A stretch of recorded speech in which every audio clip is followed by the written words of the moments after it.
এখন শুনবেন আজকের গুরুত্বপূর্ণ খবরের শিরোনাম। লস অ্যাঞ্জেলসে এবার টর্নেডো দাবানলের শঙ্কা। যুদ্ধবিরতির উদযাপনের মধ্যেই গোলাবর্ষণ, ধ্বংসস্তূপের দিন শুরু গাজাবাসীর। শেষ মুহূর্তে জটিলতার অবসান, জিম্মি মুক্তি নিয়ে চুক্তিতে পৌঁছানোর কথা জানালেন নেতানিয়াহু। ইসরায়েলকে যুদ্ধবিরতি চুক্তি লঙ্ঘন করতে দেওয়া যাবে না এরদোগান। মাস্কের স্টারশিপ রকেটের পরীক্ষামূলক উৎক্ষেপণ ব্যর্থ, মাঝ আকাশে বিস্ফোরণ। ট্রাম্পের সময়েও যুক্তরাষ্ট্রের অব্যাহত সমর্থন চান জেলেনস্কি।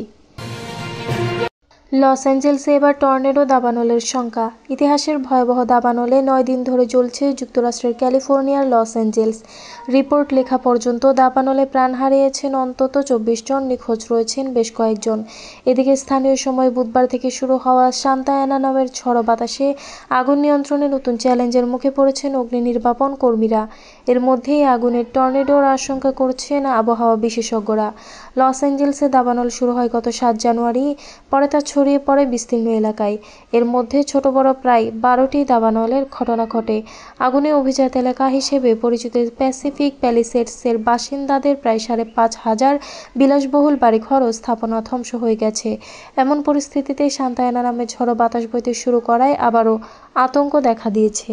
আবহাওয়াবিদরা বলছেন, বর্তমান চরম ভাবাপন্ন আবহাওয়ায় আগুন টর্নেডো সৃষ্টির আশঙ্কা রয়েছে।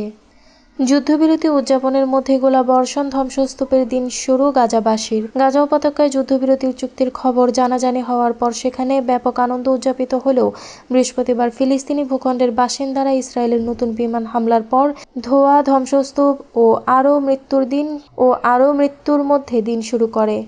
গাজার বাসিন্দা সাইদ আল-লৌশি বলেন, আমরা যুদ্ধবিরতির অপেক্ষায় ছিলাম এবং খুশি হয়েছি। এটা ছিল 7 অক্টোবরের পর সবচেয়ে খুশির রাত।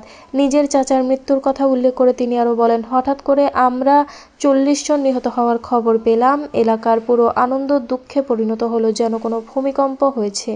এই বিমান হামলাগুলো হয় কাতার ও যুক্তরাষ্ট্রের ঘোষণা করা এক ভঙ্গুর যুদ্ধবিরতি চুক্তির পর, যা রবিবার থেকে কার্যকর হওয়ার কথা।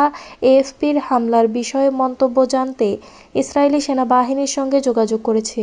অন্যদিকে গাজার বেসামরিক সুরক্ষার সংস্থার মুখপাত্র মাহমুদ বাসাল এএফপিকে জানান, যুদ্ধবিরতির ঘোষণার পর থেকে অন্তত 73 জন ইসরায়েলি বিমান হামলায় নিহত হয়েছে। নিহতদের মধ্যে 20 শিশু এবং 25 নারী রয়েছে। এছাড়া প্রায় 200 জন আহত হয়েছেন। শেষ মুহূর্তে জটিলতার অবসান, জিম্মি মুক্তি নিয়ে চুক্তিতে পৌঁছানোর কথা জানালেন নেতানিয়াহু। ফিলিস্তিনের গাজা উপত্যকা থেকে জিম্মি মুক্তি বিষয়ে শেষ মুহূর্তের জটিলতা কাটিয়ে ওঠা এবং এ নিয়ে চুক্তি হওয়ার কথা জানিয়েছেন ইসরায়েলের প্রধানমন্ত্রী বেনিয়ামিন নেতানিয়াহু। আজ শুক্রবার একথা জানান তিনি। নেতানিয়াহুর আজকের বক্তব্যের আগে তার দপ্তর বলেছিল, গাজায় 15 মাসের যুদ্ধের ইতি টানতে একটি যুদ্ধবিরতি চুক্তি চূড়ান্ত করার বিষয়টি শেষ মুহূর্তের জটিলতায় আটকে গেছে। প্রধানমন্ত্রী নেতানিয়াহু বলেছেন, জটিলতার অবসান ঘটায় আজই তিনি তার নিরাপত্তা মন্ত্রিসভার বৈঠক ডাকছেন। এরপর দীর্ঘ প্রতীক্ষিত এই যুদ্ধবিরতি চুক্তির অনুমোদন দেবে সরকার। আজ ভোরের আগেই এক বিবৃতিতে বেনিয়ামিন নেতানিয়াহু এসব তথ্য জানান। তার এ বক্তব্যের ইসরায়েলের তরফে যুদ্ধবিরতি চুক্তিটির অনুমোদন পাওয়ার বিষয়ে সৃষ্ট অনিশ্চয়তা দৃশ্যত কেটে গেল। আগামী রবিবার থেকে যুদ্ধবিরতি চুক্তিটি কার্যকর হওয়ার কথা রয়েছে বলে মধ্যস্থতাকারীদের অন্যতম কাতার জানিয়েছে। এদিকে চুক্তিটি চূড়ান্ত করার তোড়জোড় চলার মধ্যেই গতকাল বৃহস্পতিবার যুদ্ধবিধ্বস্ত গাজায় দফায় দফায় বিমান হামলা চালিয়েছে ইসরায়েলি বাহিনী। এসব হামলায় অন্তত 72 জন নিহত হয়েছেন।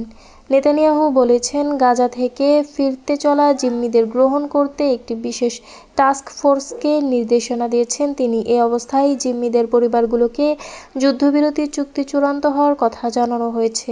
এর আগে গতকাল ইসরায়েলি প্রধানমন্ত্রী বলেছিলেন, হামাস সব শর্তে সম্মত না হওয়া পর্যন্ত যুদ্ধবিরতি চুক্তি নিয়ে ভোটাভুটির আয়োজন করবে না তার মন্ত্রিসভা।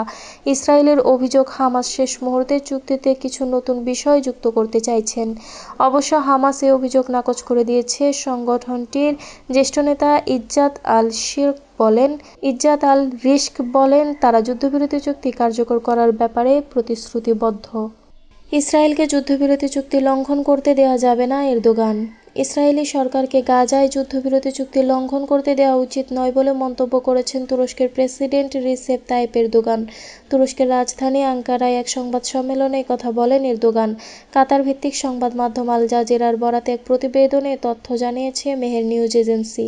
সংবাদ সম্মেলনে তুরস্কের প্রেসিডেন্ট রিসেপ তাইপ এরদোগান গাজার জনগণের প্রতি তাদের বাধ্যবাধকতা বজায় রাখতে আন্তর্জাতিক সম্প্রদায়ের প্রতি আহ্বান জানিয়েছেন। তিনি বলেন, বিশ্বকে গাজার জনগণের প্রতি তাদের আইনি ও নৈতিক দায়িত্ব পালন করতে হবে। গাজায় যুদ্ধবিরতি চুক্তির বিষয়ে এরদোগান বলেন, ইসরায়েলি সরকারকে যুদ্ধবিরতি লঙ্ঘন করতে দেওয়া উচিত নয়। তিনি আরও বলেন, 50,000-এরও বেশি মানুষ, যাদের বেশিরভাগই নারী ও শিশু, নিহত হওয়ার পর গাজা আত্মসমর্পণ করেনি, তাদের দমন করা যায়নি, গাজাবাসীরা নিপীড়কদের কাছে মাথা নত করেনি।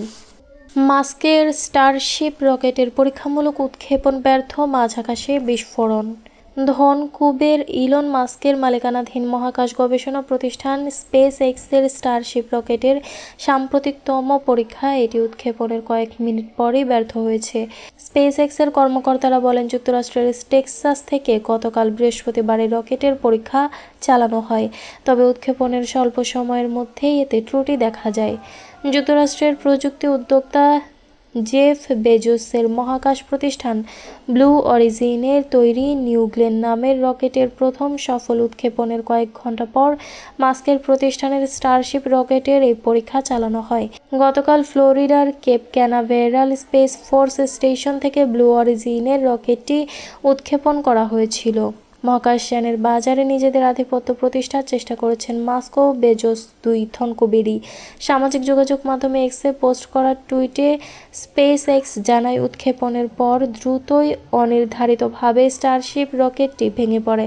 উৎক্ষেপণ ব্যর্থ হওয়ার মূল কারণ আরও ভালোভাবে বুঝতে সংশ্লিষ্ট দলগুলো ফ্লাইট পরীক্ষার তথ্য পর্যালোচনা করবে। স্পেস এক্স বলেছে, আমরা এ ধরনের পরীক্ষার মধ্য দিয়ে যা শিখি তা থেকেই সাফল্য আসে এবং আজকের উৎক্ষেপণ স্টারশিপের নির্ভরযোগ্যতা বাড়াতে আমাদের সহায়তা করবে।